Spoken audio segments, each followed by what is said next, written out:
लगता है? मदर्स नाम रखा गया विद्यालय का, क्या कारण रहा? तो अन्य विद्यालयों से आपका विद्यालय किस तरह से अलग दिखाई देगा? ह्यूमैनिटीज भी स्ट्रीम होती है और ये विषय जो है वो पूरे बीसलपुर में सिर्फ मदर्स पब्लिक स्कूल में है।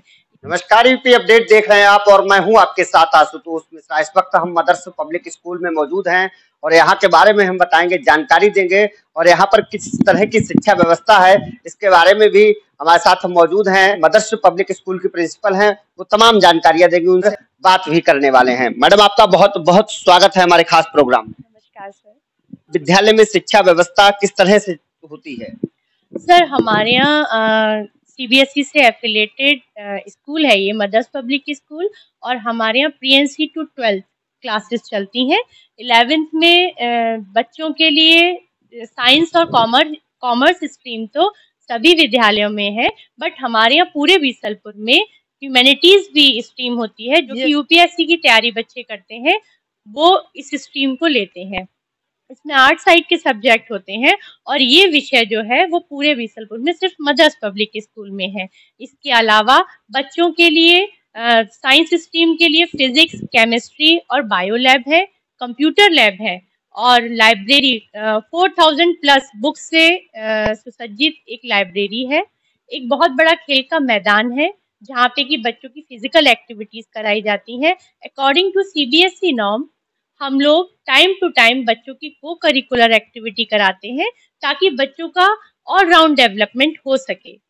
हमारे विद्यालय में बच्चों को क्वालिटी एजुकेशन तो प्रोवाइड की ही जाती है, साथ ही साथ हम बच्चों को मॉरल वैल्यूज से भी रूबरू कराते हैं, क्योंकि आज के समय में सारे स्कूल्स बच्चों को एजुकेशन तो दे रहे हैं लेकिन जो हमारी संस्कृति है उसका जो बच्चों में एक छाप होनी चाहिए, जो कि कहीं ना कहीं लुप्त होती जा रही है। मदर्स पब्लिक स्कूल अपने बच्चों को वो सब कुछ दे रहा है। विद्यालय में किड्स क्लास से बात की जाए, किस तरह की व्यवस्थाएं होती हैं यहाँ पर? किड्स जो किंडरगार्टन सेक्शन है उनके लिए एक प्ले स्टेशन है, बच्चे खेल के सीखते हैं। हम लोग इस जो एक प्ले वे मेथड होता है, हमारे सारे टीचर्स जितने भी हैं किंडरगार्टन में क्वालिफिकेशन है उनकी, वो एनटीटी किए हुए हैं, क्वालिफाइड है, वेल एजुकेटेड है और उनको वो सारी ही चीजें आती हैं जो कि किंडरगार्टन के बच्चों को सिखाई जानी चाहिए। जो क्लासरूम है बच्चों के लिए, किस तरह की व्यवस्थाएं हैं उसमें? क्लासरूम में स्मार्ट बोर्ड के द्वारा बच्चों को सिखाया जाता है। व्हाइट बोर्ड और चॉक डस्टर इन सब चीजों का प्रयोग तो सभी जगह होता है, बट हमारे यहाँ टीचिंग एड्स के साथ में बच्चों को सिखाया जाता है। टीचर्स जो है वो बेटर एक्सप्लेनेशन के लिए बच्चों को स्मार्ट बोर्ड के थ्रू पीपीटीज बनाकर उनको सिखाते हैं, चैप्टर एक्सप्लेन करते हैं। एनसी टू 12th विद्यालय है आपका, तो इस विद्यालय में यदि बात की जाए तो अन्य विद्यालयों से आपका विद्यालय किस तरह से अलग दिखाई देगा? शिक्षा के क्षेत्र में किस तरह से अलग कर रहा है आपका विद्यालय?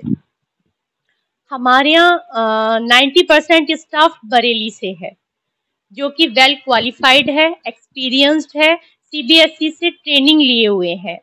हमारे यहाँ बच्चों को केवल बीसलपुर के क्षेत्र में ही नहीं बल्कि बाहर की दुनिया से भी अवगत कराया जाता है।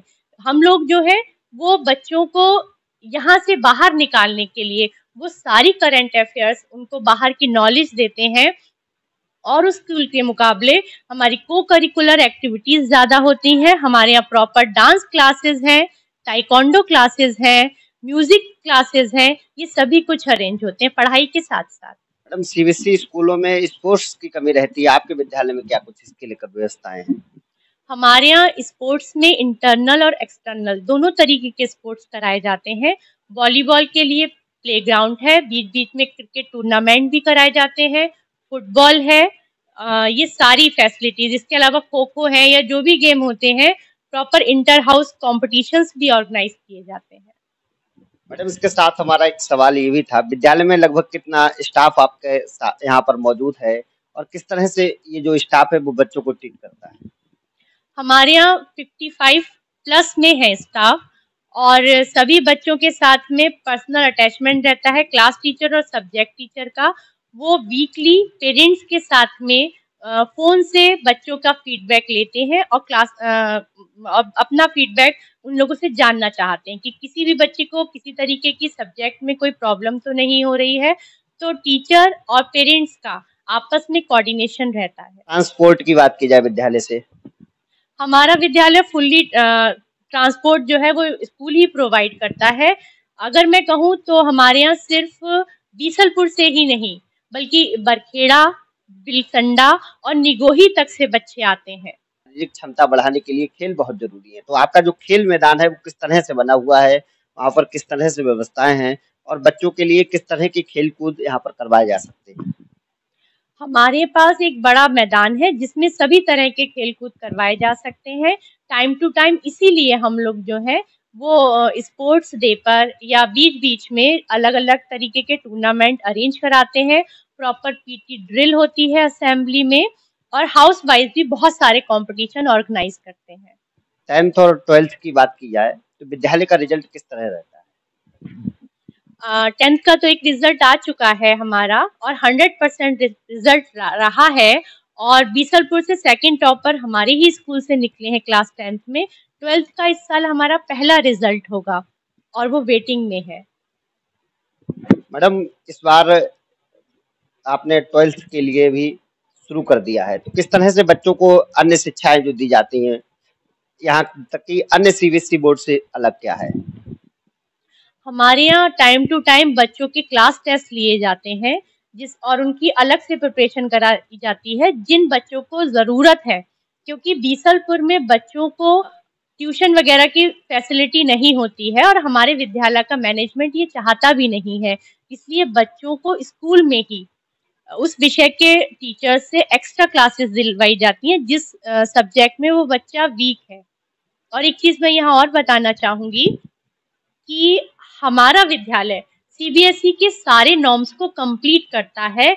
इसीलिए इतने कम समय में भी इस वर्ष सीबीएसई ने हमारे विद्यालय को 10th और 12th के लिए एग्जाम सेंटर नियुक्त किया था, जो कि पूरे बीसलपुर में मैं कहूँ सिर्फ एक ही एग्जाम सेंटर था सीबीएसई का। इन तमाम सवालों के बाद एक सवाल हमारा रहता है, प्रत्येक नाम के पीछे कोई ना कोई कारण रहता है। मदर्स नाम रखा गया विद्यालय का, क्या कारण रहा? ये क्वेश्चन आपने बहुत अच्छा किया।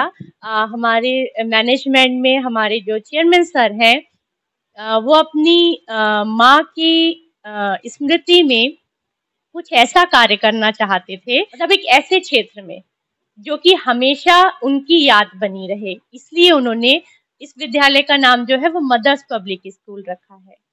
धन्यवाद। तो ये थी मेरे साथ तृप्ति पांडे, जो मदर्स पब्लिक स्कूल की प्रधानाध्यापक हैं, प्रिंसिपल हैं। उन्होंने तमाम चीजों की जानकारी दी, यहाँ पर विद्यालय में बच्चों को किस तरह से शिक्षा दी जाती है, इस पर विशेष बात कही है। ऐसे ही आगे भी मैडम से मिलते रहेंगे और विद्यालय के बारे में जानते रहेंगे।